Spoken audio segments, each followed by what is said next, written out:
একজন বলেছে জান্নাত, কিন্তু না, সব থেকে বড় চাওয়া ওর ওপরে আর কোনো সম্পদ হতে পারে না। পৃথিবীর কোনো মানুষের হাতে ওই জিনিসটা নাই, এমনকি বিশ্ব নবীকেও ওই জিনিসটা দেওয়া হয়নি। ওর দায়িত্বের ভিতরে এত বড় নবী তাও পায়নি। সেই জিনিসটার নাম হলো হেদায়াত, সিধা রাস্তা, যে রাস্তায় চললে আল্লাহকে পাওয়া যাবে, রসুল পাওয়া যাবে, পুলসেরাতে পার হবে, কবরে বেঁচে যাবে, জান্নাতের দরজায় গিয়ে পৌঁছে যাবে। এই রাস্তাটার নামই হলো হেদায়াত। কোরআনের সব থেকে বড় সূরার নাম হচ্ছে সূরা ফাতিহা। আর সেই সূরা ফাতিহাতে আল্লাহ বলছে, প্রতিটি নামাজের রেকাতে তোরা আমার কাছ থেকে হেদায়াত চা। আর আমরা নামাজে আল্লাহকে বলি, ইহদিনাস সিরাতাল মুস্তাকিম, হে আল্লাহ তুমি আমাদের মতো গুমরাদেরকে, আমাদের মতো পথভ্রষ্টদেরকে, আমাদের মতো বেপথে চলনেওয়ালাদেরকে হেদায়েতের রাস্তাটা দিয়ে দাও, যে রাস্তায় চললে তোমাকে পাবো এবং তোমার নবীকে পাবো, হাজে কাউসারে পাবো এবং জান্নাতুল ফেরদাউসে নিজের জিন্দেগিটা কাটাতে পারবো। অতএব পৃথিবীতে চাওয়ার জিনিস, সব থেকে বড় জিনিস হলো হেদায়াত। হেদায়াত চাইতে হবে আল্লাহর কাছে, ডুকরে ডুকরে কেঁদে কেঁদে হেদায়त চাইতে হবে। जिसको हिदायत मिली उसको सब कुछ मिली, जिसको हिदायत ना मिली उसको कुछ भी ना मिली। वो बर्बाद ही बर्बाद है। लेना है तो हिदायत ही लेना है। हिदायत मिल गया, पूरे कायनात मिल गया, पूरे कबर मिल गया, महशर मिल गया, फिर जन्नत में जहन्नम से कामयाब होकर जन्नत मिल गया। हिदायत ऐसी एक चीज है, আল্লাহ বলছে এটা আমার কাছে ছাড়া আর কাছের কাছে নাই। কোরআন শরীফ দেন, আপনারা ভাববেন কোরআন শরীফ মানুষকে হেদায়েত দিতে পারবে? জি না, কোরআনের হাতে হেদায়েত নাই। কোরআনের হাতে যদি হেদায়েত থাকতো, কত হিন্দু কোরআন পড়ে নিয়েছে, খ্রিস্টানেরা কোরআন পড়ে নিয়েছে, জৈনরা কোরআন পড়ে নিয়েছে, আর বাংলাতে কোরআনে তর্জমা করেছে যে হিন্দুটা, তার নাম গিরিশচন্দ্র সেন। প্রথম সে কোরআনে বিসমিল্লাহ থেকে মিনাল জিন্নাতি ওয়ান নাস পর্যন্ত তর্জমা করেছে, এরপরও তার কপালে হেদায়েত জুটল না। আপনার আমার কোরআন বুঝতে লেট হয়েছে, কিন্তু আবু জাহেলকে কোরআন বুঝতে লেট হয়নি, তারপরও তার নসিবে হেদায়াত জুটল না। আল্লাহ বললেন, ইন্নাকা লা তাহদি মান আহবাবতা ওয়ালাকিন্নাল্লাহা ইয়াহদি মান ইয়াশা। হেদায়াত নবী তোমার হাতে নাই। তুমি যাকে ভালোবেসে নেবে, মহব্বত করবে, প্যার করবে, ওই লোকটা হেদায়েত পেয়ে যাবে। আর এটা কোনোদিন হতে পারে না যতক্ষণ না আমি আল্লাহ চাইব, অতক্ষণ পর্যন্ত মানুষের হাতে হেদায়েত নাই। আপনার মনে মনে কয়েকটা প্রশ্ন আসবে, ওরে মৌলবি কত বড় কথা বললে রে, কোরআনে হেদায়েত নাই? জি না, কোরআন নিজে বলেছেন। কি বলেছেন? বিসমিল্লাহির রহমানির রহিম ইদিল্লু বিহি কাসীরা ওয়া ইয়াহদি বিহি কাসীরা ওয়া মা ইদিল্লু বিহি ইল্লাল ফাসিকিন। আমাকে পড়ে অনেকে হেদায়েত পেয়েছে, আবার আমাকে পড়ে অনেকে গুমরাহ হয়ে জাহান্নামে চলে গেছে। কিন্তু যারা গুমরাহ হয়েছে তারা ফাসিক ছিল, তাদের মধ্যে ঈমান না থাকার কারণে কোরআন পড়েছে কিন্তু হেদায়েতের নূর পায়নি।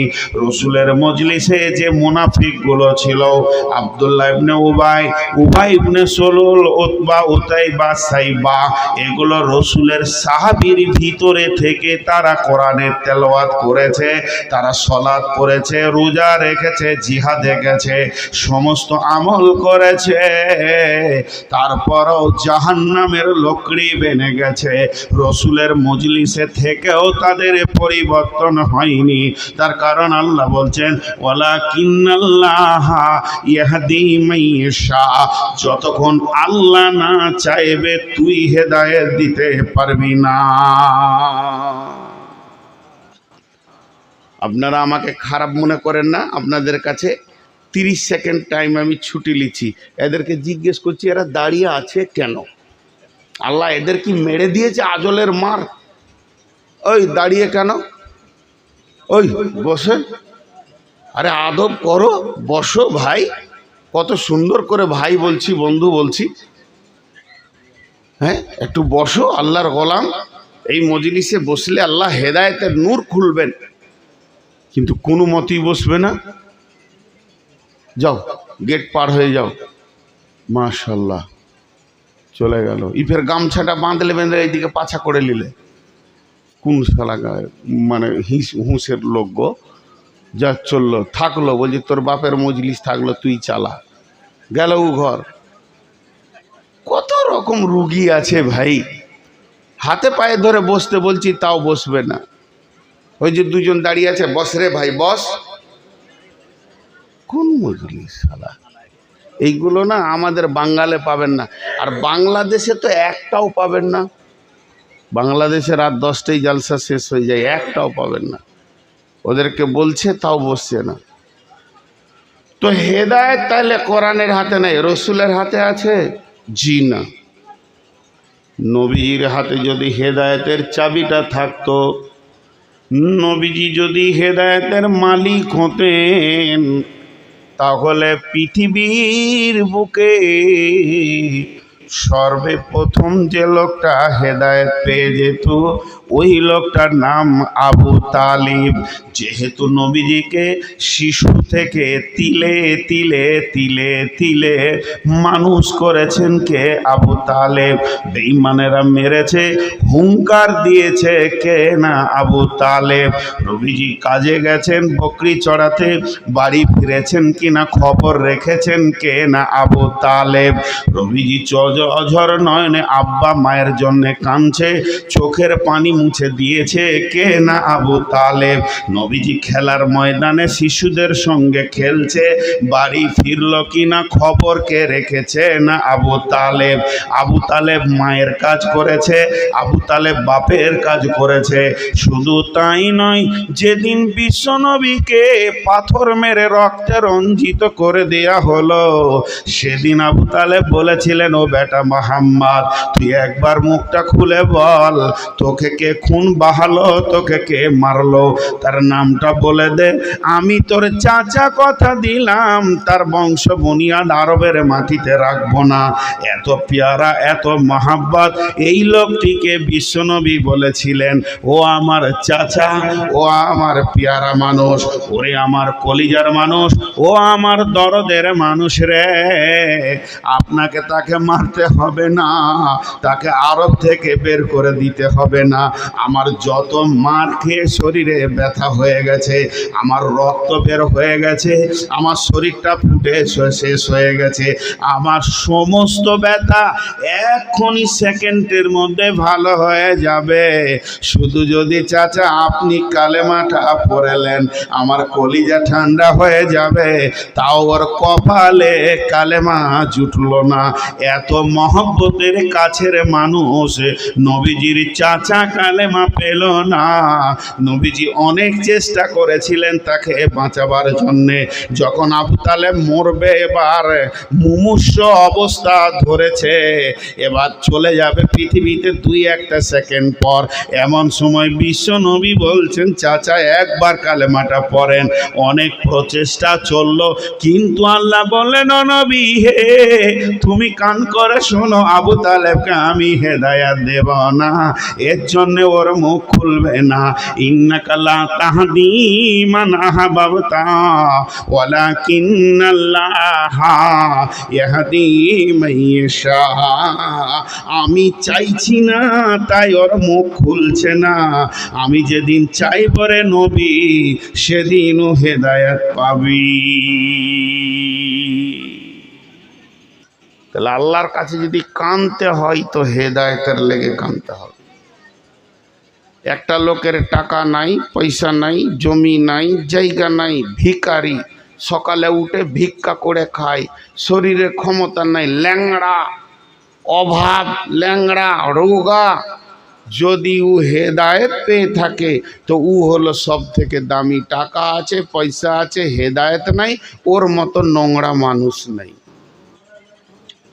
আপনাদেরকে একটা গল্প শোনাই।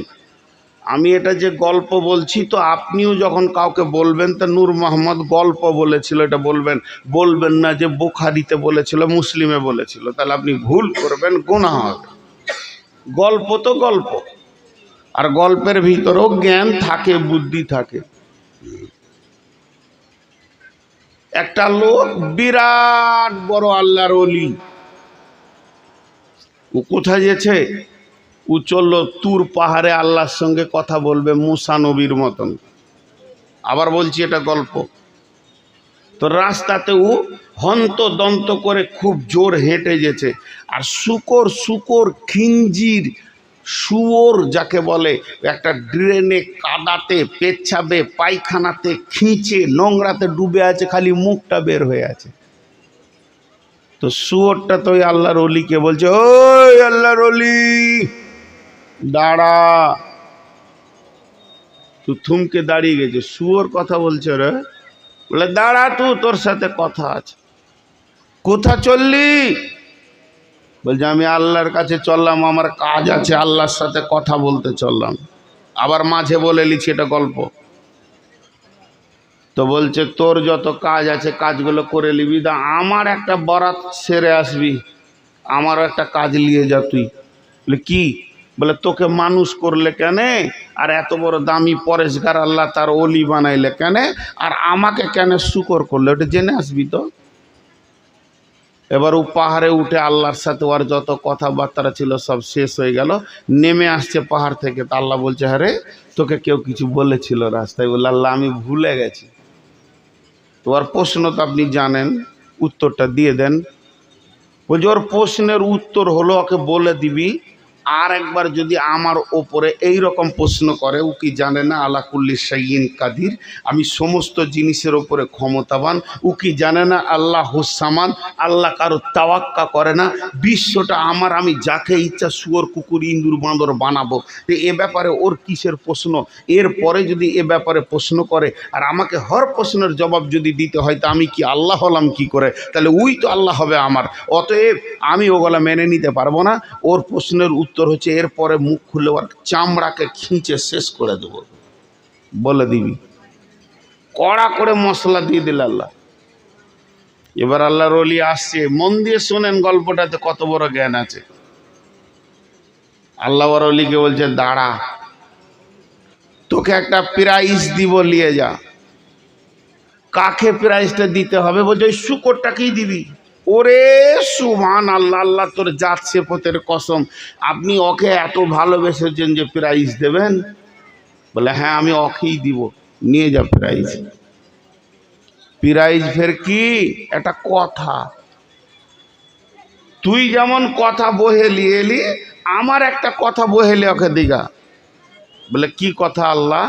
বলে ওকে যে খালি তুই জিজ্ঞেস করবি, এই ওই মানুষ হবি, ওই মানুষ হবি?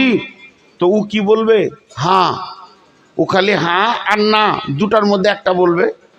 ও যখনই হ্যাঁ বলবে তুই আমার অলি, আমাকে দরখাস্ত দিবি কি বলে, রব্বানা, আর কিছু বলতে হবে না। ওকে আমি 1 সেকেন্ড লাগবে না, একদম সুন্দর চিকনা ভালো দেখতে মানুষ বানিয়ে দিব।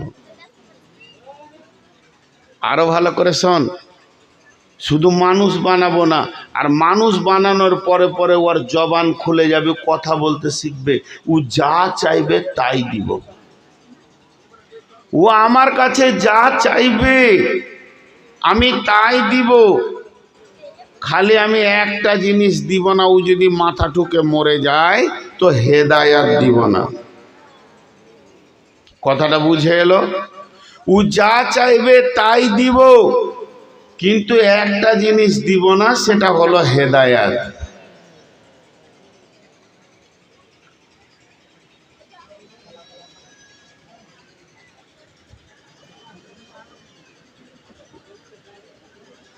লজ্জা শরম হায়া এদের নেই।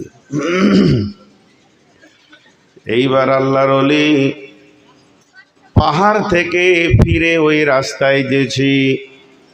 শুকর কিন্তু অপেক্ষা করছে যে আমার খবরটা কি হবে। যখনই শুকরটা দেখেছে যে ওই আল্লাহর ওলি আসছে, যাকে আমি খবর পাঠিয়েছিলাম, সঙ্গে সঙ্গে ও লাফিয়ে ড্রেন থেকে পারে উঠে গেছে, দিয়ে বলছে আল্লাহর ওলি তুই বল, যেটা আমি আল্লাহর কাছ থেকে জানতে বলেছিলাম ওটা কি জেনেছিস? আল্লাহর ওলি মুখে হাত দিয়ে বলছে 2 বার আর বলবি না। আল্লাহ অনেক রেগে গেছেন, আল্লাহর ভিতরটা অনেক রাগান্বিত হয়েছে। তোর এই প্রশ্নটা আল্লাহকে ভালো লাগেনি, তুই তওবা করে নে, আর জীবনে আল্লাহকে এ ধরনের প্রশ্ন করবি না। শুকরটা মেনে নিল। এরপরে বলছে শোন, তোকে আল্লাহ একটা প্রাইজ দিয়েছে, একটা হাদিয়া দিয়েছে, একটা গিফট দিয়েছে, একটা বড় সড় মাল তোকে দিয়েছে, তুই নিবি কি? তখন ও ড্রেন থেকে উঠে বলছে আমাকে আল্লাহ দিয়েছে, আমি নিব না, এটা হতে পারে না। বলছে কিন্তু রে আমার ও শুকর, তোকে আল্লাহ যা দিয়েছে তার পেছনে একটা শর্ত লাগিয়ে দিয়েছে, সেই শর্তটা আগে শুনেলে। এটা কি? তুই মানুষ হবি কি বল, তুই যদি মানুষ হতে চাস তা হাঁটা খালি বলে দে, আর না হবি তো না বলে দে। তুই যদি হ্যাঁ বলিস তো আমি আল্লাহকে বলবো রব্বানা, আর কিছু বলবো না। আল্লাহ তোকে সেকেন্ডের ভিতরে মানুষ বানিয়ে দেবে। এই শুধু মানুষ বানাবে না রে, আরো মজার কথা শুনেলে রে, মানুষ শুধু বানাবে না, তুই যা চাবি আল্লাহ তোকে না বলবে না। তুই যদি বলিস জমিনের সব থেকে বড় নেতা হব, নেতা বানিয়ে দেবে। সব থেকে পৃথিবীর বড় ধনী হব, মানিয়ে দেবে। তুই যদি বলিস পেট্রোল পাম্পের মালিক হব, বাসের মালিক হব, রেল মালিক হব, প্লেন মালিক হব, চাঁদে আমার জায়গা থাকবে, আল্লাহ তোকে সব দেবে, না বলবে না। তুই যদি বলিস আমাকে বউ লাগবে, বেটি লাগবে, নাতি লাগবে, পোতা লাগবে, জামাই লাগবে, বৌমা লাগবে, বেটা লাগবে, ঘর তোর বউ বেটি দিয়ে হারা ভাড়া করে দেবে, সুন্দর করে তোকে সাজিয়ে দেবে, আল্লাহ না বলবে না। আল্লাহ ওয়াদা করে নিয়েছে, কিন্তু একটা জিনিস তুই পাবি না, 1999টা পেয়ে যাবি, 100তে 99টা পেয়ে যাবি, একটা পাবি না। এটা আল্লাহ তোকে দেবে না, এই শর্তে তোকে মানুষ করবে। সেই শর্তটা কি? তোকে হেদায়েত দেবে না। যে জিনিসটা মানুষের ভিতরে ঢুকে গেলে দেখা যায় না, কিন্তু সে মসজিদের দিকে দৌড়বে। জওয়ানি এমন একটা জিনিস, পুরুষের ভিতরে যখন জওয়ানি ঢুকে যায় ও তখন মহিলার দিকে দৌড়তে শুরু করে, আর মেয়েদের ভিতরে জওয়ানি ঢুকে গেলে তখন সে পুরুষকে চায়। কিন্তু ওই জওয়ানিটাকে পৃথিবীর কোনো ল্যাবরেটরিতে এক্সরে ক্লিনিকে নিয়ে গেলে মানুষটাকে পিস পিস কেটে দিলে জওয়ানিটা দেখা যায় না। এটা এমন একটা ক্ষমতা ভিতরে চলে আসে, পুরুষ মেয়েদেরকে পেতে চায়, মেয়েরা পুরুষদেরকে পেতে চায়। তেমনি হেদায়েত হেদায়েত নামে একটা শব্দ আছে, ওটা একটা ক্ষমতা।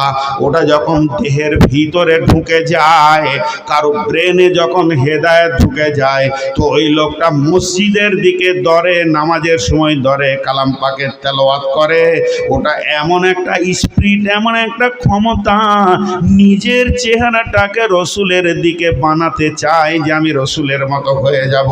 আমার পোশাকটা হবে, আমার দাড়িটা হবে, আমার মোছটা হবে, মাথার চুলটা হবে, এগুলো যেন রসুলের মতো হয়ে যায়। ওটা কখন চিন্তাটা আসে? যখন মানুষের ভিতরে হেদায়েত ঢুকে যায়।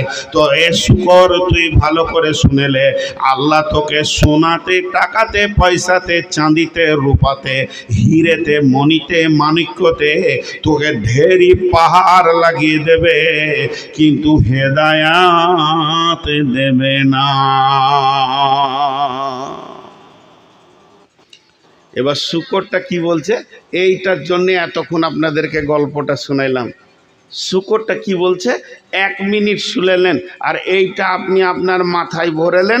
এটা যদি মাথাতে 1 ডোজ ঢুকে যায়, ওকে আর জীবনে জালসা শুনতে হবে না, এক জালসাতেও রাস্তা পেয়ে যাবে। শুকরটা যেটা বলছে, এটা শুকরটা বলছে যে আল্লাহর ওলি, ওরে আল্লাহর গোলাম, ওরে আল্লাহর ওলি মানুষ, থাক থাক থাক, তোকে আর আমার জন্য রব্বানা বলতে হবে না। আমি মানুষ হতে চাই না, বেঈমান মানুষ থেকে আমি শুকর অনেক গুণে ভালো। যে লোকটা মানুষের মতো জিন্দেগি পেল, মসজিদ পেল না, আল্লাহ পেল না, রসুল পেল না, যে লোকটা মানুষের জিন্দেগি পেল, সোনা পেল, টাকা পেল, জমি পেল, জায়গা পেল, নেতা হলো, এলাকাতে গাড়ি বাড়ি হলো, কোটি কোটি টাকার মালিক হয়ে গেল, বাজারে মার্কেট হয়ে গেল, কিন্তু আল্লাহকে পেল না, ওর থেকে আমি শুকরের দাম অনেক গুণে ভালো। এত নোংরা মানুষ হওয়ার থেকে আমি শুকর আছি তো ভালো আছি। আমার কিয়ামতের মাঠে হিসাব হবে না, জাহান্নাম হবে না, আমাকে মাটি বানিয়ে ছেড়ে দেবে। অতএব বেঈমান মানুষ হওয়ার থেকে শুকরের জিন্দেগি অনেক গুণে ভালো। এর জন্য আল্লাহ বলছেন, গোলামের দল রে, আমার কাছে যদি কানবি, আমার গোডাউন থেকে যদি কিছু নিতে চাইবি, আর আমার কাছে যদি কিছু ভিক্ষা করবি, মাংবি, তাহলে তুই আমার কাছ থেকে হেদায়েতটা চেয়ে নে। হেদায়েত পাবি তো সব লুটে নিবি, আর হেদায়েত পাবি না তো কিছুই পাবি না।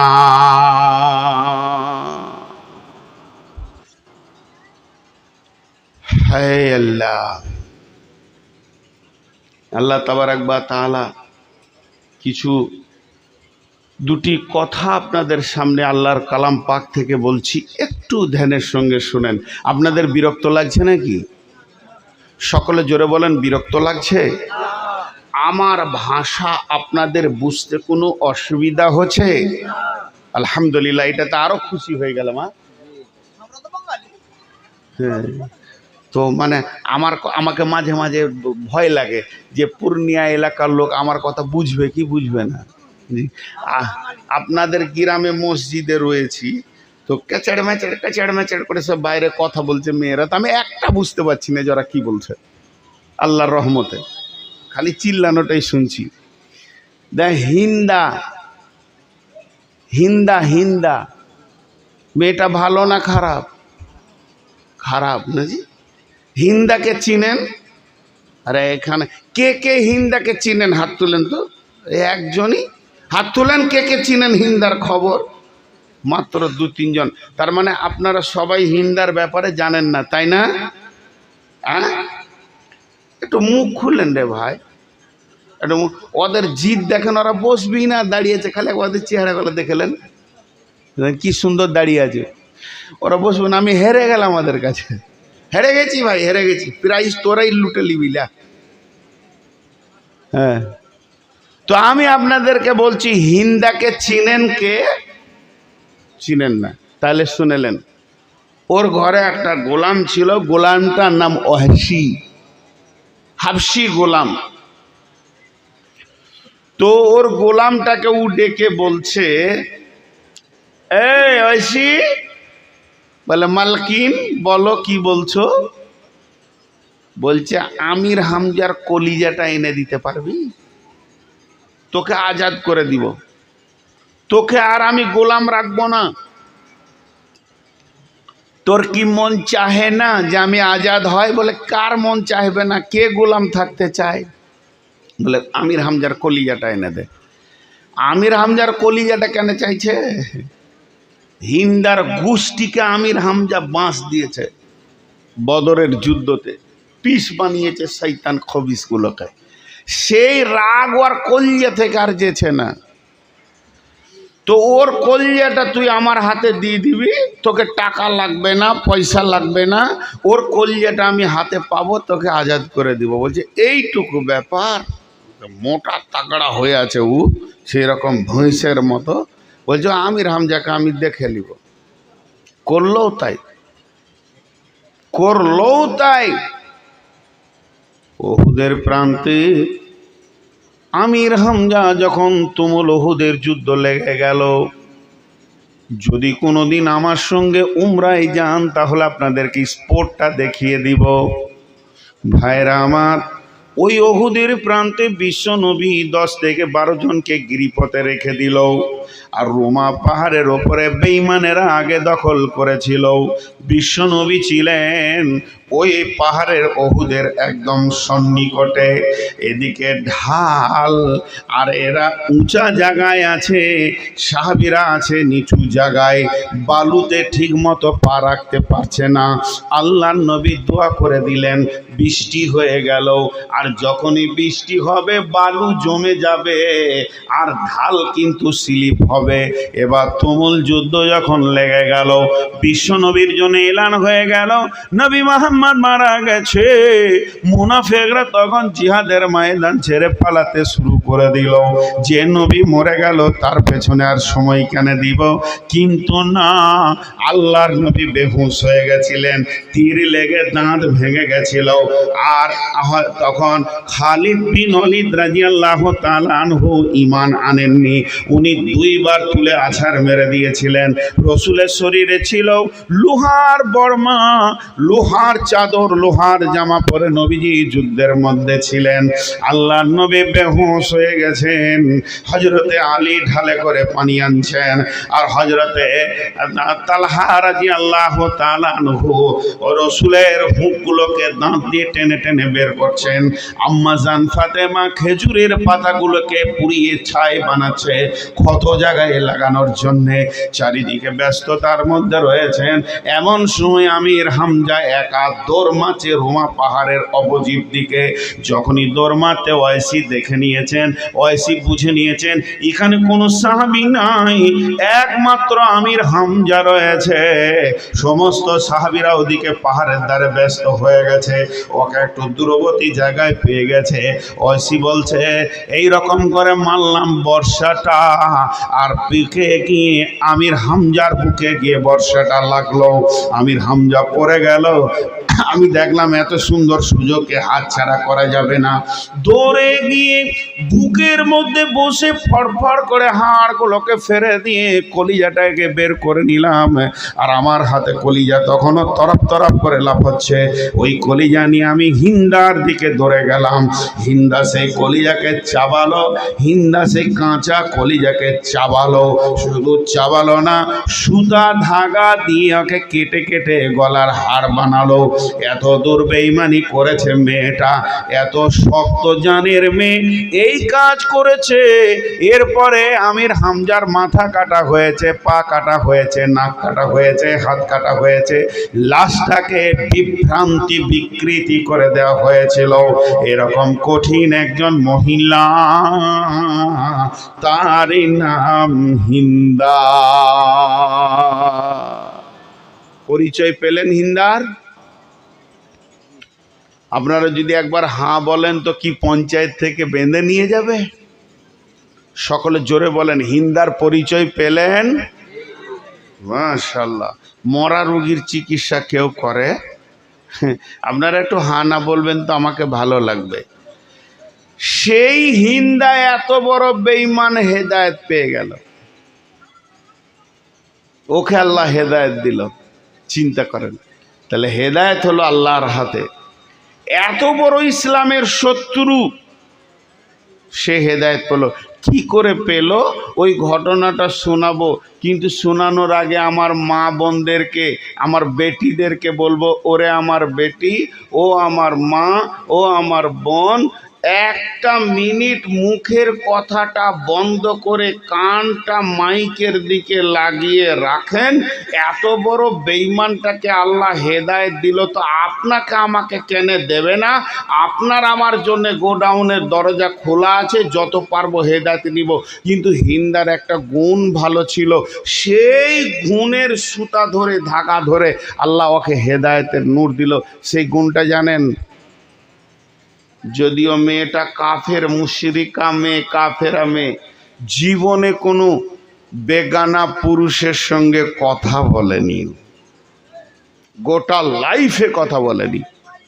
নিজের বাপ ভাই ছাড়া, যেগুলো ওর জন্যে বিয়ে করা হারাম সেগুলো ছাড়া, গোটা লাইফে হিন্দা কোনো কারোর সঙ্গে কথা বলেনি। তুই চাওয়ালা, তুই এখানে কেটলি নিয়ে চলাই, কেটলি কাপ নিয়ে চলাই, সিধা চলাই, ওকে তারবে না কেউ। ওর কেতলি এখানে রেখে দিব, 2 ঘন্টা বসিয়ে দেবো। ওর কত কুটকুটি আছে বাচ্চা ছেলে, আবার ও গেট খুলে ঢুকেছে। ও ভাবছে হয়তো যে মুলবি আর দেখতে পাবে না। সিধা হাট, পূর্ণিয়া স্টেশন চলে যায়, নাইলে কিষানগঞ্জ। অনেকজন লোক চা খাবার লেগে শীতে তোকেই খুঁজছে, কিষানগঞ্জ চলে যা, নাহলে শিলিগুড়ি গেলে আলো ভালো পাবি, খরিদ্দার বেশি পাবি। আল্লাহু আকবার। ও ভেবেছে মুলবি মনে হয় খেপা টেপা আছে, তখন তেড়েছিল, আর হুঁশই নেই, এখন ঢুকে পড়ি। আপনি তাড়লেন কেন? এইখানে বসিয়ে রাখতাম ওকে ফজর পর্যন্ত, ওর চাকে পানি বানিয়ে ছাড়তাম। তো সেই হিন্দা ও যে কোনো পুরুষের সঙ্গে কথা বলেনি, তার প্রমাণ একটা দলিল কেমন জানেন? এই গ্রামটার নাম কি? তেলিয়ারা। আর বলতে হবে না, মাথায় ঢুকবি না। হ্যাঁ, কি ভেজালে নাম গো? বর্ষণী। হ্যাঁ, জানে বাঁচলাম, পানি নাই তাও বর্ষণী। তো এত সুখাতে বর্ষণী। হ্যাঁ, ওই তো ওই ড্রেনের ছেলেগুলো সব লাফিয়ে লাফিয়ে খেলছে। আমি বললাম, হাই রে, যদি পানি ছেড়ে দেওয়া হয় তোদের কুদাকুদি সব ঠান্ডা হয়ে যাবে। তো এই বর্ষণী গ্রাম ধরেন, আর তেলিয়ারাই হোক, যাই হোক, এইটা হলো গ্রামের উত্তর, ওইটা হলো গ্রামের দক্ষিণ। তো হিন্দার বাড়ি উত্তরে, আর দক্ষিণ পাড়াতে একটা ঘটনা ঘটেছে। ওর কোনো সহেলি, কোনো বান্ধবী ওই খবরটা নিয়ে এসে ওকে দিচ্ছে। ঘটনাটা কি জানেন? বলছে, হিন্দাকে একটা খবর শুনেছিস, কত বড় ঘটনা ঘটে গেছে আমাদের গ্রামে। কি হলো রে, কি হলো রে? তো 2 সহেলিতে ফিস ফিস করে বলছে, ওই দক্ষিণ পাড়ায় অমুকের বেটি ও রাস্তার ধারে দাঁড়িয়েছিল, আর ওইদিকে একটা লোক যে ছিল তোকে জিজ্ঞেস করেছে খায়রুলের বাড়িটা কোন দিকে, তুই বলেছে এই দিকে। কি গুনাহ করেছে? একটা লোক রাস্তা চিনে না, তো দেখছে একটা বেটি ছেলে দাঁড়িয়ে আছে, তোকে জিজ্ঞেস করছে খায়রুলের বাড়ি কোনটা, তো ও বলে দিচ্ছে এইদিকে। হিন্দা তখন লম্বা করে জিভ বার করে বলছে, ছি ছি ছি ছি ছি ছি, কি করে কথা কইলে গো, কি করে কথা কইলে, এত বড় গুনাহ কি করে করলে ও? তাও কাফের মেয়েটা, তখনও আল্লাহ মানে না, রসুল মানে না। এই হালাতে ওর কথা বলার ভঙ্গি এইটা ছিল। জি, একদিকটা খারাপ ছিল, তার একদিকটা ভালো ছিল। এখনকার মেয়েরা গল্প করেই নেবে 2-4 ঘন্টা, তাও ওটা গুনাহ লয়। হ্যাঁ, আবার বলছে অ্যারিস্টোক্রেট ফ্যামিলি, আমার ইংরেজি বের হচ্ছে না, স্ট্যান্ডার্ড অ্যারিস্টোক্রেট ফ্যামিলি, তার মানে ভাই দাঁড়িয়ে আছে বাড়ির গলিতে, আর কোথা পূর্ণিয়া থেকে একটা মোটর সাইকেলে ইয়ং ছেলে এসে বলছে, খাদিজা আছে, তুমি কে গো? বলে, আমি খাদিজার সঙ্গে একসঙ্গে ক্লাসে পড়ি, তো কিছু নোট ফোট নেওয়ার আছে। তো ভাই ফের ডেকে দিচ্ছে, খাদিজা গে, এদের তোর ক্লাসমেট এসছে, যা চলে যা, পড়াশোনাও করগা, রিচার্জও করগা। যা করবি করে লিগা, ওটাকে কিছুই মনে করছে না। হবিবুর লম্বুকে জানেন, এক এক জামানায় ফোনকে রিচার্জ করলে টাকা খরচা হতো, এখন না হলে 300-200 দিয়ে দিলে 1 মাস যত পারবে চালিয়ে এলেন। সেই জামানা ছিল 1 টাকা মিনিট, 1.5 টাকা মিনিট প্রথম দিকে। আমি তখন বক্তা হয়ে কুসমন্ডি গেছি, তা আমি ফোন করছি বাড়িতে, তাও সাবধান বইয়ের সঙ্গে কথা বলছি যে 50 টাকা আছে যেন 1 মাস যায়, শেষ না হয় যে কেমন আছো, হাট বাজার পেয়েছো কিনা, 3 দিন পর বাড়ি আসছি ইনশাল্লাহ, যা যা লাগবে অমুক ভাইয়ের কাছ থেকে 2000 টাকা ধার করে নাও, কাজটা করো, ভাতিজাকে বলবে দিয়ে যাবে, এইটুকু কথা বলে ছেড়ে দিচ্ছি। আর কলেজের সামনে দেখছি একটা মেয়ে এমনি করে ফোন ধরেছে 1.5 ঘন্টা চলে আছে, আর আমি ওইখানে সামনে চায়ের দোকানে বসে আছি। কেন? জালসালা বলেছে ওখানেই বসে থাকেন, আমাদের গাড়ি যাচ্ছে। তখন আমার নিজের গাড়ি ছিল না, অনেক পুরানো কথা বলছি। হবিবুর ভাইকে আমি জিজ্ঞেস করছি পরের দিন জালসাতে যে হাজি, আমরা রাতে রাতে এত টাকা ইনকাম করার পরেও ফোনে সাবধানে কথা বলছি, মেয়েটার যে কত ইনকাম আছে 1.5 ঘন্টা চালালো। তো উত্তরও আমাকে কি বলছে, আবে তুই খেপাবে, তোর মাথা সিধা হলো না, তুই মাথা মোটা থেকেই গেলি জীবনে, আর মানুষ হবি না। আবে ওকেও রিচার্জ করে, ওর ফোনও রিচার্জ করে। আমি মানেটা বুঝতেই পারলাম না। বুঝলি, তুই মাথা মোটা চুপ থাক, তোকে খরচা লাগবে কিন্তু ওদের লাগবে না, ডবল রিচার্জ হয়। তো হিন্দার ইজ্জতের দিকে কত খেয়াল দেখেন। শুধু মেয়েটা বলে দিয়েছে এই গোলখিতে খায়রুলের বাড়ি, এইটাই হিন্দা সহ্য করতে পারছে না, খালি জিভটা বের করে রেখে বলছে ছি ছি ছি ছি ছি, কি কাজ করলে গো, কি কাজ করলে গো, কি কাজ করলে গো, পরের বেটার সঙ্গে কি করে কথা বললে গো। মেয়েটার মধ্যে গুণ ছিল, কিন্তু ঘটনা ঘটল কি, এই হিন্দা যেখানে বাঘের ভয় সেখানেই সন্ধ্যা হয়। যে কথাতে বড় কাতর সেটাই ঘটনা ঘটে যায়। এই মেয়েটি জীবনে স্বামী আব্বা ভাই ছাড়া, চাচা মামা ছাড়া কারোর সঙ্গে গল্প করেনি। কিন্তু একটা দুর্ঘটনা ঘটে গেল। হিন্দা একদিন ঘরে একা আছে, আর হিন্দার স্বামীটা গেছে বাজারে কিছু আনতে কাজে, এই বেরিয়ে গেছে, এই চলে আসবে, সেখানে থাকবে না। এখন ওই গ্রামে হিন্দার স্বামীর বন্ধু, হিন্দার তো কোনো বন্ধু হবে না এই মেয়ের, কিন্তু ওর স্বামীর বন্ধু এবার বাড়িতে এসেছে, না বলে বাড়ির ভিতরে ঢুকেছে। ও তো গায়ের মুসলিম, ওদের তো কোনো পর্দা নাই।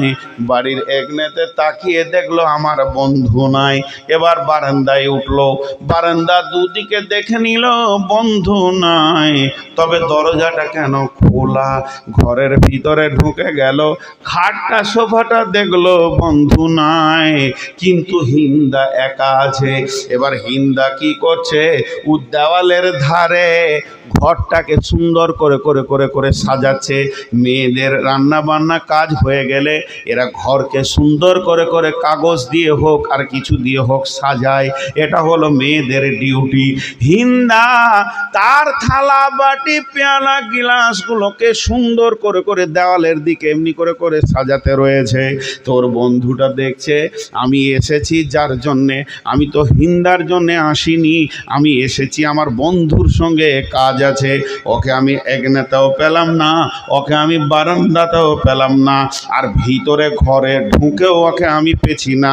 তাহলে মেয়েটা একা, এমনিতেই পরপুরুষ দেখতে পারে না, খিটখিটে মিজাজের মেয়ে, তাহলে ওকে আর আমার কথা বলে কোনো লাভ নাই। ও যা করছে করুক গা, নিজের কাজ করুক গা, এই নিয়ত করে ঘর থেকে ও বের হচ্ছে। আর যেই চৌকাটাকে ডাঙিয়ে বের হচ্ছে, এমন সময় হিন্দার স্বামী বাড়ি ঢুকছে। আর যখনই দেখে নিল একই ঘরে আমার বিবি আর আমার বন্ধু, ওর মাথাতে বিগার ঢুকে গেল, গোলমাল হয়ে গেছে, না জানি কি ঘটনা ঘটে গেছে। হিন্দাকে এবার ডেকে বলছে তুই ঠিক করে বল, তুই লাত মানাত উজ্জা হবলের কসম করে বল, দেবদেবীর কসম করে বল আমার বন্ধু কেন এই ঘরে ছিল। তখন হিন্দা বলছে আমি লাত মানাত মানাত উজ্জা হবলের কসম দিয়ে বলছি, এখানে তোমার বন্ধু এসেছিল আমি এ কথা জানি না। বলে জানবি না? আমাকে তুই বোকা বাহাবি? একটা ঘরে যুবক যুবতী, জওয়ান লড়কা জওয়ান লড়কি থাকবে, আর কিছু হবে না, এটা আমি মানব না। অতএব তোকে আমি আর ভাত দেব না, আমার বিছানায় নেব না, আমার বালিশে নেব না। এখনই তুই নোংরা হয়ে গেছিস, তুই বেরিয়ে যা। হিন্দা পা দুটি ধরে কাঁদছে, হাত ছাড়ছে তো পা ধরছে, পা ছাড়ছে তো হাত ধরছে, আর দেবদেবীর কসম করে বলছে স্বামী আমার সাথে তার কোনো সম্পর্ক নাই, আমি কসম দিয়ে বলছি তুমি আমাকে ছেড়ে দিও না। একবার গেল, দুইবার গেল, দুই ফ্যামিলিতে যখন খবর পৌঁছে গেল, হিন্দার স্বামীর মা বাপ টেনশনে পড়ে গেল, গোছানো সংসার আমার ভেঙে যাবে বেটার। ওদিকে হিন্দার মা বাপও খবর পেল, তাদেরও টেনশন ধরে গেল, বেটি ঘরে আসবি আর বেটি শ্বশুর বাড়ি থাকবে না। দুই ফ্যামিলি টেনশনে, লোক বসতে আছে, 10 জনকে ডেকে বসছে একটু বুঝিয়ে দাও, আবার 10 জনকে নিয়ে বসছে, একবার বসলো দুবার বসলো, কোনো কাজ হয় না। এটা যদি লেনদেনের ব্যাপার থাকে, 2 জনকে বুঝিয়ে দেবে, বাপ তুই 2000 ছেড়ে দে, তুই 2000 দিয়ে দে, এটা তো লেনদেনের ব্যাপার নয়, রুচের ব্যাপার। এবার গ্রামের দাদারা ধরতে লাগলো, মুরব্বীরা বলতে লাগলো, হতভাগারে বউকে সন্দেহ করতে হয় না, কিছু হয় না। তোর কি মনে হয় তোর বউ এরকম? বলে না, তা তো মনে হয় না, তবে আমি চোখে দেখেছি। এরকম করতে করতে কোনো রকম তাদের সেট করা যেছে না। এমন সময় একটা মুরব্বী এসে বলছে হিন্দার স্বামীকে, এ পাগলা এদিকে আয়, তোকে আমি একটা বুদ্ধি দিছি, বুদ্ধিটা তুই মানবি কি বল? আমি তো এলাকার মুরব্বী, আমি হলাম বয়োবৃদ্ধ, আমি অনেক বৃদ্ধ মানুষ, আমার কথাটা মানবি কি বল? বলে বলো দাদু, তুমি কি বলছো একবার শুনি, মানার মতো হলে মেনে নিব। তখন ওর দাদু বলছে, শোন, কালকে সকালে তোরা 2 জন উঠে এই রাস্তা ধরে বের হয়ে চলে যা। এই নগর থেকে বের হয়ে যেতে যেতে বিরাট মরুভূমি পার হয়ে পাহাড় অতিক্রম করে চলে যাবি, যেতে যেতে দেখবি একটা বস্তি আছে, ওই পাহাড়ের ধারে ওখানে একটা টোলা আছে, একটা পাড়া আছে, একটা গ্রাম আছে। সেই গ্রামের ভিতরে ঢুকে যাবি, ওই গ্রামের গুলকির ভিতরে যখন ঢুকবি তখন ওই গাঁওয়ালাকে জিজ্ঞাসা করবি এখানে কে কাহেন আছে, যে ঠিক দেখে দেবে, হাত চালাবে, জাদুকর আছে, তার কাছে তোরা 2 জনে চলে যা। হিন্দার ব্যাপার একবার সার্চিং করে চলে আয়, হিন্দা ঠিক আছে না হিন্দা ভুল আছে। এবার ওই যুবক বলছে, এতক্ষণে একটা লাইনের কথা বলেছেন, যদি ওই জাদুকর বলে দেয় আমার বিবি ঠিক আছে, তাহলে আমি আর ছাড়বো না, হিন্দাকে আমি গ্রহণ করে নিব। এবার 2 জন যেতে শুরু করলো, যেতে যেতে যেতে যেতে ঠিক গ্রামে পৌঁছে জাদুকরের কাছে গেল। জাদুকর 2 জনকে দেখে বলছে, কি ব্যাপার, ঘটনা তোমাদের কি ঘটেছে বলো। এরপরে জাদুকরকে যখন সমস্ত ঘটনা শোনানো হলো, তখন বলল ঠিক আছে বসো। এবার উদ্ধার মাটিতে দাগ মারলে, দাগ মারার পর যা যা ওর করা করে বারবার হাত চালাচ্ছে, মন্ত্র পড়ছে, পড়তে পড়তে বেশ কিছু সময়ের পর ওর যা কাজ ছিল শেষ হয়ে গেল। এবার জাদুকর মুখ খুললে বলে, ও হিন্দার স্বামী, তোমার বিবি সতী আছে, ওই যে ছেলেটা ঢুকেছে এ ব্যাপারে তোমার বিবি কিছুই জানে না, তুমি সন্দেহ করো না, বউকে নিয়ে সংসার করো। হিন্দা হাসছে, হিন্দার স্বামী হাসছে, সব বেজাল মিটে গেছে, আবার থালাতে ভাত পাবো, একই বিছানায় শুবো, একই বালিশে মাথা দিব। কিন্তু জাদুকর আর একটা কথা বলে দিয়ে ঝামেলাটা আরও বাড়িয়ে দিল। এটা ভাঁটির পানি এবার উজান দিকে যেতে শুরু করলো। এবার হিন্দাকে বলছে জাদুকর, এদের ভেজালটা চুকানোর পর হিন্দাকে এবার আলাগ করে বলছে, হিন্দা রে, তুমি খুশি হয়ে যাও, তুমি হেসে নাও, তুমি আনন্দ হয়ে যাও। আমি যতবার হাত চালিয়েছি একটা জিনিস খেয়াল করেছি, তোমার পেটের ভিতরে এমন একটা সন্তান পৃথিবীতে আসবে যে এত বীর হবে, এত ক্ষমতাবান হবে, সারা পৃথিবীর কোণে কোণে লোক তার নামটা চিনবে, তাকে জানবে, তাকে সম্মানের নজরে দেখবে। এমন একটা ছেলের মা তুমি হতে চলেছ। যখনই জাদুকর এটা বলে দিল, তখন হিন্দা ওর স্বামীকে বলছে, আমাকে তালাক দাও, তোমার কাছে আর শুভ না। এতক্ষণ ও বলছে ভাত দিব না, আর ই বলছিল খাবো। এবার উল্টা শুরু হলো, ভাত খাবো না, আর ওর স্বামী বলছে রাগ করিস না গে, ঘর চ। বলে না, তোর কাছে আর যাবো। উল্টা, পুরা উল্টা। এই উল্টা হিন্দার মা বাপ বলে, বেটি রে মেনে নে, জামাইয়ের ওপরে রাগ করিস না। হিন্দা শ্বশুর শাশুড়ি বলে, বেটি রে বৌমা সংসার ভাঙিস না। হিন্দা বলছে, আমি কসম করে নিলাম তোমার বেটার বিছানায় আমি হিন্দা যাব না। হিন্দাকে জিজ্ঞেস করা হলো, খুব চাপাচাপি যখন সৃষ্টি হলো, তখন হিন্দা বাধ্য হলো মুখ খুলতে। কেন যাবি না গে বল। তো হিন্দা এবার মুখ খুলে দিল। কি বলছে শুনেলেন, ও আমার শ্বশুর, ওরে আমার শাশুড়ি, নিমের বিচিতে আঙ্গুর হবে না, খেজুরের বিচিতে তাল হবে না, আর আমের আঁঠিতে কোনোদিন নারকেল হবে না। বীজন যেমন মাটিতে পড়বে সেই রকম গাছ হবে। অতএব আমি বুঝে নিয়েছি, ওই জাদুকর বলেছে আমার পেটে বড় বীর সন্তান হবে, তার তোমার বেটার বীজ কিন্তু অত বীর লয়। ও হলো দুর্বল, ওর নিয়ত দুর্বল, ওর অন্তর দুর্বল।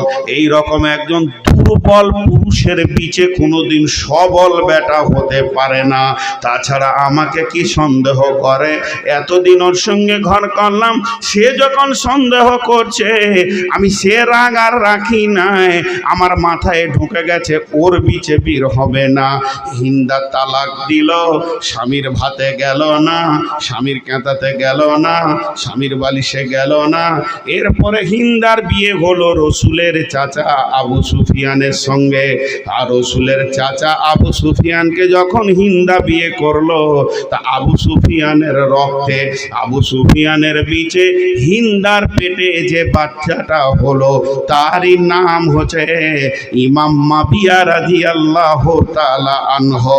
তিনি একজন বীর যোদ্ধা, তিনি হচ্ছেন বদরি সাহাবী, তিনি একজন পৃথিবীর বুকে আসলো, তারই নাম হচ্ছে ইমাম মাবিয়া।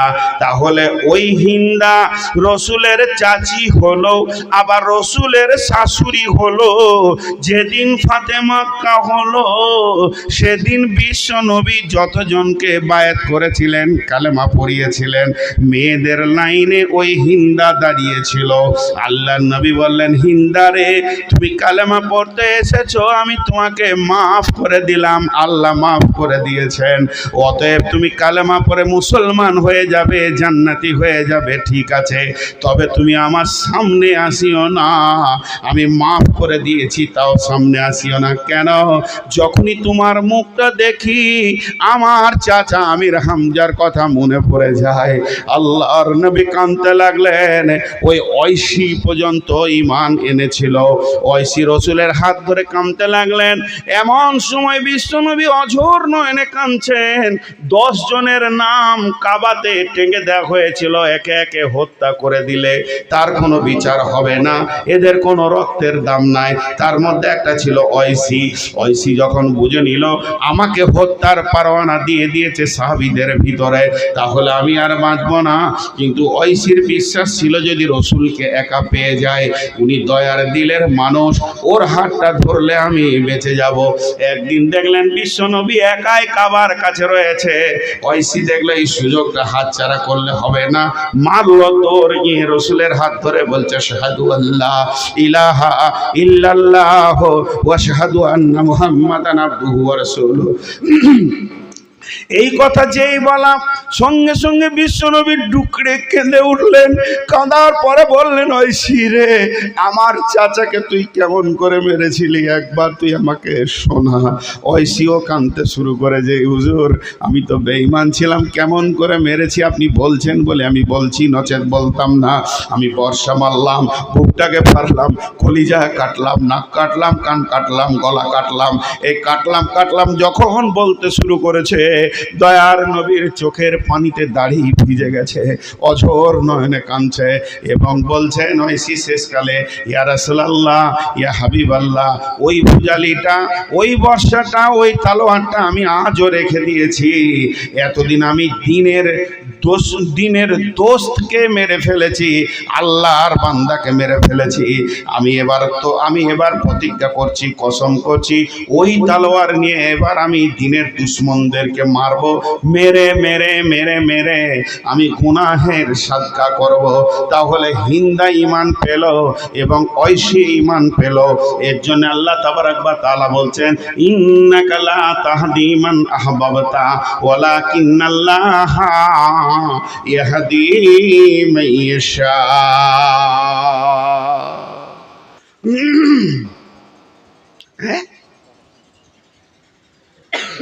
বুড়ি মেয়ের ছেলে হয়, বুড়ি মেয়ের ছেলে হয়। আপনি এখানে বলেন যে 75 বছরের বুড়ির ছেলে হবে, বুড়ি মেয়ের ছেলে হয় কিনা এটাকে বলেন, তা কালেকশন আর হবে না। আমি এসে আপনার কাছে আবেদন করেছি, যার বায়ানে লোক মজবে বেশি, তার বায়ানে টাকা দিবে বেশি, আমাকে 10 থেকে 12টা দেন। এটা জালসার জওয়ানি, টাকা দেখবেন কাকে বলে। কিন্তু সবাইকে দিয়ে হেংড়ে নিয়েছেন বুড়িকে, দেখুন বুড়ি মেয়ের ছেলে চাইছেন, হবে না।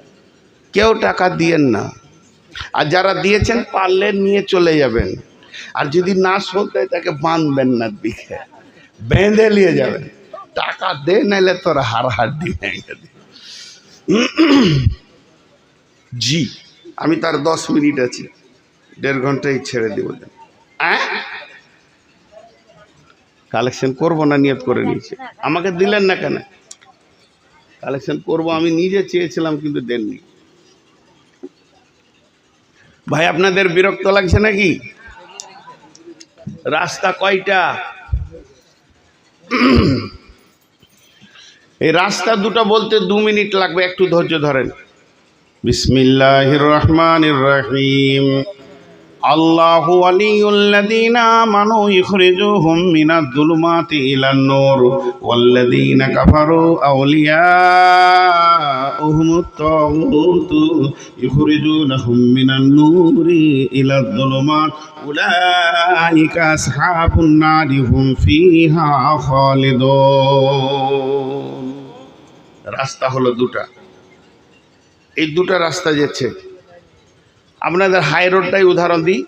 এই রোডটা চলে গেল শিলিগুড়ি, এই রোডটা চলে গেল আড়াড়িয়া। এই দিকটা আড়াড়িয়া, এই দিকটা শিলিগুড়ি।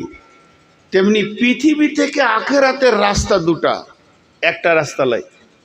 একটা রাস্তা গিয়ে শেষ হবে জান্নাতে, আর একটা শেষ হবে জাহান্নামে। জায়গা যে দুটো আছে, একই রাস্তায় জান্নাত জাহান্নাম নাই, তাহলে জাহান্নামীদের রাস্তায় জান্নাতীরা হেঁটে দিত? জি না। আল্লাহ তাবারাক ওয়া তাআলা বলছেন, আল্লাহু ওয়ালিয়ুল্লাযীনা আমানু ইখরিজুহুম মিনাজ-জুলুমাতি ইলান-নূর। যারা আল্লাহর প্রিয় হবে, আল্লাহর ভালোবাসা হবে, আল্লাহকে যারা আপন বানাবে, নিজের বানাবে, তারা হাঁটতে হাঁটতে গিয়ে অন্ধকার থেকে বের হয়ে আলোর ভিতরে ঢুকে যাবে। এ ভাই, মাঝে একটা কথা বলি, এটা খুব ইম্পর্টেন্ট আয়াত বলছি, আল্লাহর হস্তে আজকে হেদায়েতের ওপরে কথা ধরেছি, একজনও উঠবেন না। আমি আমার মতো বয়ান করি, কালেকশন 5 মিনিট যথেষ্ট। মানুষের ব্রেন যদি বলে যে দিতে হবে, তাকে দে বাপ, আর বলতে হবে না। এর জন্যে আমি আর আপনাদের কাছে 2-5 মিনিট বয়ান করছি। আমি কালেকশন করব বলে করব যে আমি এখন কালেকশন করছি, বিধায় উঠা বসা করিয়েন না। আল্লাহর হস্তে হাত পাগুলো ধরে বলছি, দুটি কথা নিয়ে যান। না জানি নূর মোহাম্মদ আগামী বছর বেঁচে থাকবে কিনা। আর এবছর পুরা পূর্ণিয়া কাটিহার কিছু না হলো 100টা ফোন গেছে, মাত্র 5 থেকে 7টা জালসা ধরেছি, আর ধরি না, কারণ বেশি রাত আর জাগতে পারছি না, এর জন্যই কম ধরেছি যে এলাকাটা একবার ঘুরতে আসা হবে। আর যত জালসা বাংলাদেশে দিয়ে দিয়েছি, 3 মাস দিয়ে দিয়েছি ওরাকে। এই 24 তারিখে ঢুকে যাব, ফেব্রুয়ারিতে বের হব। কেন? ওদের জালসা রাত 10টায় শেষ হয়ে যায়, পারবো ওগুলোকে সামালতে রোগা শরীরে। তো আপনাদেরকে হাত দুটো ধরে বলছি, 10-15 মিনিট এই আয়াতের তফসিরটা নিয়ে যান। কালেকশন তো দিবেনই, মাদ্রাসাতে না দেবেন তো দেবেন কোথা, গানতালাতে দেবেন। মুসলমান আজও মাদ্রাসায় টাকা দিচ্ছে বলি মাদ্রাসাগুলো জীবিত আছে, এগুলো নিয়ে কোনো টেনশন নেই, মানুষের ব্রেনটাই হলো আসল। হ্যাঁ, কি আয়াত বলছিলাম? আল্লাহু ওয়ালিউল্লাযীনা আমানু, যারা আল্লাহর বন্ধু হবে, আল্লাহর দোস্ত হবে, আল্লাহকে আপন বানাবে, তারা কেমন করে বানাবে? আল্লাহ তাবারাক ওয়া তাআলা বলছেন, কুল ইন কুনতুম তুহিব্বুনাল্লাহা ফাত্তাবিউনি ইউহিব্বুকুমুল্লাহ, যদি তোমরা মনে করো যে আল্লাহকে ভালোবাসবো, তা আল্লাহর হাবিবকে তোমরা ভালোবাসো, মানে তোমার শরীরের চেহারাতে তার নবীর চেহারার সঙ্গে সাদৃশ্য বানিয়ে নাও, ওই রকম তুমি মিশাল করে নাও। আল্লাহ বলছেন মিনাজ্জুলুমাত, তারা করবে কি? মিনাজ্জুলুমাতি ইলান নূর, তারা অন্ধকারের ভিতর থেকে বের হয়ে আলোতে আসবে। যখনই কোনো একটা প্রদীপ জ্বালিয়ে দেবেন, মাঠে গিয়ে যদি একটা আলোকে জ্বালিয়ে দেন, তো ধানের ভুঁয়ের ভিতরে যত পোকা লুকানো ছিল অন্ধকারে, তার আলোতে এসে পড়বে। বলছে ইমানদারদের লক্ষণ হলো ওই ধানের ভুঁয়ের পোকার মতো, তারা আলোতে এসে পড়বে। আর আলো যদি জ্বালিয়ে দেন, তাহলে ইঁদুর দৌড়ে পালাবে। এর কাজ হলো অন্ধকারের দিকে দৌড়া, আলোকে ছেড়ে দিয়ে আঁধারে গিয়ে লুকিয়ে যাওয়া। তা বেঈমানদের জন্য বলছেন, ওয়াল্লাযীনা কাফারু আউলিয়া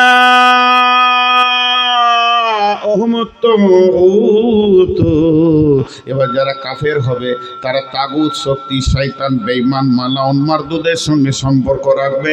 তারা কি করবে? এত সুন্দর নূরের আলোকে ছেড়ে দিয়ে, এত দামি আলোকে ছেড়ে দিয়ে তারা অন্ধকারের দিকে দৌড়বে। একজন তো তাস ফেলে মসজিদে আসবে, আর একজন মসজিদ থেকে বের হয়ে জুয়ার আড্ডাতে গিয়ে বসবে। এই দুটি কোনোদিন এক হতে পারে না। তারা যখন ওর ভিতরে যাবে, তারা কি করবে? উলাইকা আসহাবুন নারি হুম ফিহা খালিদুন, এরা কঠিন জাহান্নামের দিকে চলে গেল, নিমজ্জিত হয়ে গেল, জাহান্নামের রোডটাকে এরা ধরে নিল, কোনোদিন এরা হেদায়েতের নূর পাবে না। তাই আমার আল্লাহ সাবধানতা দিয়ে বলছেন, ইয়া বানি আদমা আল্লাহ তা'বুদুশ শাইতানা ইন্নাহু লাকুম আদুউম মুবিন, হে বানি আদম, আদমের সন্তান, খবরদার শয়তানের ইত্তেবা করিও না, এটা হলো তোমাদের জন্য সব প্রকাশ্য শত্রু। ওয়ানি'বুদুনি, তোমরা আমার ইবাদত করো, হাদা সিরাতুম মুস্তাকিম, এটাই হবে তোমাদের জন্য সোজা রাস্তা।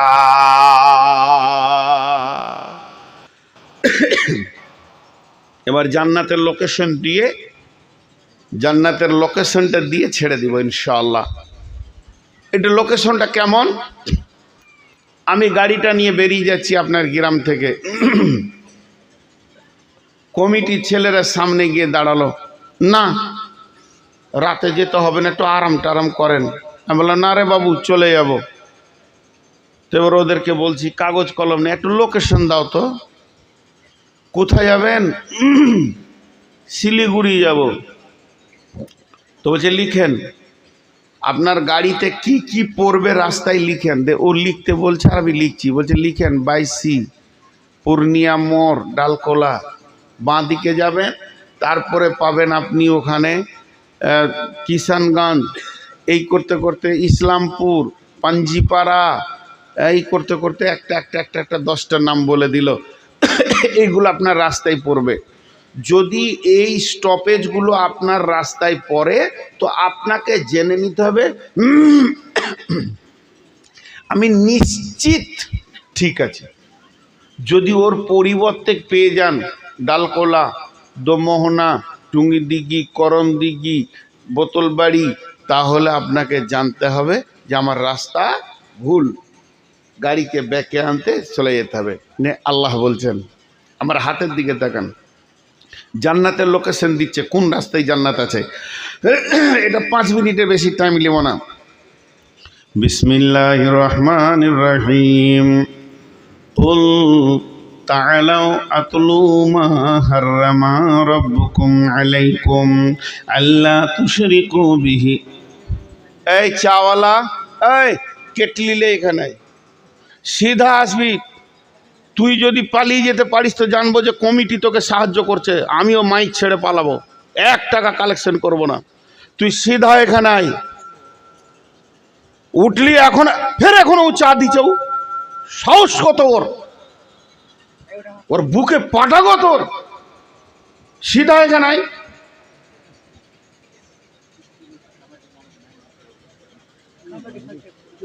না, এটা কমিটি ওদেরকে পাওয়ার দিচ্ছে, আমি মানবো না, এটা বলবো না যে কোন সাহসে ওই জালসার মজলিসে ঢুকবে।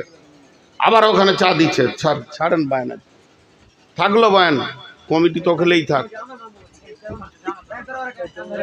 ওর সাহস কত, এখনো ওখান থেকে হিলছে না। ও চা দেবে তারপরে যাবে। আমি এগুলো এক নজর দেখতে পারি না। কোরআনের মজলিসে ব্যবসা বাণিজ্য এগুলো আমি দেখতে পারি না। বাস বসে গেল ওখানে চা লেও। ওর